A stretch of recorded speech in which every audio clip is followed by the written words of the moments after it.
Dans cette vidéo, nous allons voir comment centrer sa barre des tâches sur Windows 10. Alors j'avais déjà fait une vidéo sur ce sujet il y a quelques mois de cela maintenant, avec un petit hack de Windows.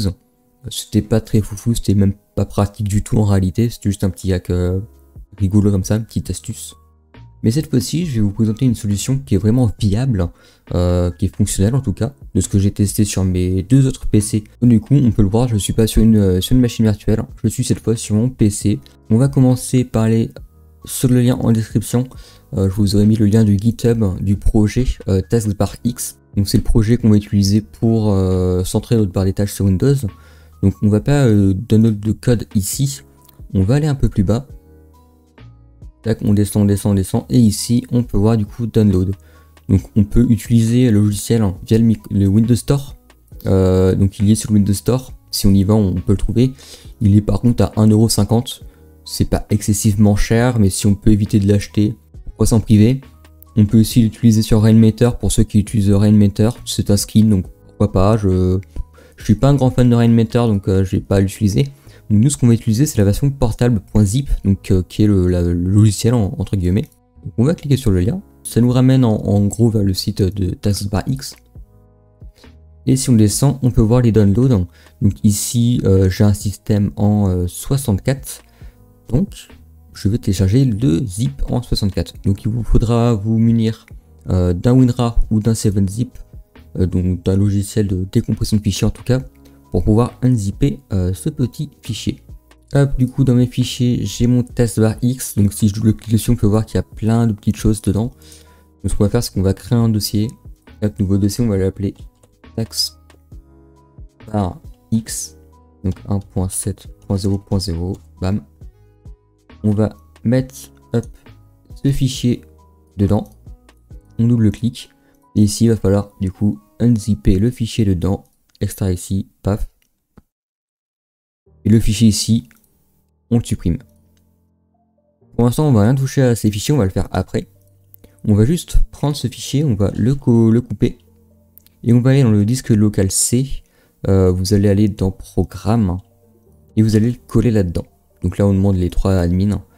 On va continuer. Comme ça vous savez où est le. Donc comme ça vous savez où est le programme. Ce qui est plutôt pratique. Du coup, autre chose, c'est que si on clique dessus, on peut voir un taskbar.exe, donc qui permet de lancer le programme. Seul problème, c'est que du coup, à chaque redémarrage de votre PC, il faudra râler dans le fichier et redémarrer cette chose à la mano. Du coup, ce qu'on va faire, c'est qu'on va faire un raccourci ici, bam. Il demande de créer un raccourci, on fait oui. Et donc normalement si je vais du coup dans mon bureau, il m'a créé un raccourci, voilà. Donc là j'ai des trucs, hop. Et ce raccourci on va pas le laisser sur le bureau, on va le prendre, on va le couper. Et on va aller dans un fichier, hop, on va donc Windows R pour ouvrir l'exécuteur. Et on va faire shell 2.startup, paf. Et ça nous ouvre un fichier. On peut voir où il est dans mon user, AppData, Roaming, Microsoft, Windows, menu démarrer, programme, démarrage. Et en gros, tout ce qu'il y a ici, ça va exécuter automatiquement au démarrage. Donc, par exemple, si je mets un fichier .exe, ou si je mets ce document texte, bah, ça va le démarrer au démarrage. Donc, moi, je vais supprimer ça. Donc, ce qui veut dire que quand je vais redémarrer la machine, ça mettra un peu de temps, le temps que Windows démarre, mais normalement, Taskbar X devrait s'ouvrir automatiquement. Donc ça c'est plutôt cool. Donc du coup ce qu'on va faire c'est qu'on va démarrer le logiciel pour l'initialiser entre guillemets. Donc hop, on va aller dans le C, on va aller dans Programme et on va chercher un peu dans nos fichiers où est-ce qu'il est, donc dans les T. Hop, ici je l'ai vu, Taskbar X. Et on peut lancer le .exe. Paf. Et on peut voir qu'automatiquement ma barre des tâches c'est centré. On peut voir aussi qu'il y a un petit changement ici au niveau des pixels en bas. J'ai pas trouvé comment régler ce problème et c'est vraiment le seul problème de ce logiciel, c'est qu'on peut voir qu'en fait il affiche 1 ou 2 pixels en bas et ça affiche en fait le fond d'écran qui est derrière. Donc ça super dérangeant. Si vous avez un fond d'écran qui est noir en bas, enfin qui est plutôt sombre en bas, ça va pas trop vous déranger. Mais moi je trouve ça trop dérangeant en fait. Donc aucune idée s'il y a une possibilité de régler ça ou pas. J'en sais un peu trop rien. Donc si quelqu'un trouve une astuce pour régler ce problème, n'hésitez pas à le mettre dans les commentaires, comme ça je pourrais épingler votre message. Et on va continuer du coup. Donc taskbar X configurateur.exe, on va le démarrer. Et en gros c'est juste le configurateur du logiciel. Donc on peut l'installer ici. Donc si vous en avez plus besoin, désinstallez-le ici, comme ça il vous emmerdera plus, tout simplement. Donc là on peut restart le programme. Donc là il va se restart. Paf.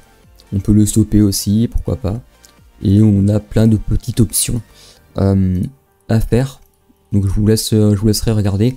Il y a des trucs sympas comme cacher le bouton de menu, le bouton démarrer. Donc le menu démarrer sera toujours actif, mais ça cache juste le bouton. On peut aussi cacher tout ce qui est ici là. Je vois pas trop d'utilité, mais pourquoi pas, j'ai envie de dire. Et donc l'avantage de ce petit logiciel, c'est qu'on peut voir, là il s'est recentré automatiquement. Donc si j'ouvre par exemple, je sais pas moi, Spotify, paf, hop, ça se recentre automatiquement. Et ça c'est vachement pratique. Du coup vous pouvez pin tout ce que vous voulez, ça va tout le temps recentrer. Et ça je trouve ça vraiment super bien. Du coup voilà, donc je mettrai le petit lien en description. J'espère que cette petite astuce sur Windows 10 vous aura plu. En tout cas en attendant l'arrivée de Windows 11. C'est plutôt sympathique je trouve. Donc c'était tout pour ce petit tuto. Et moi je vous dis ciao ciao.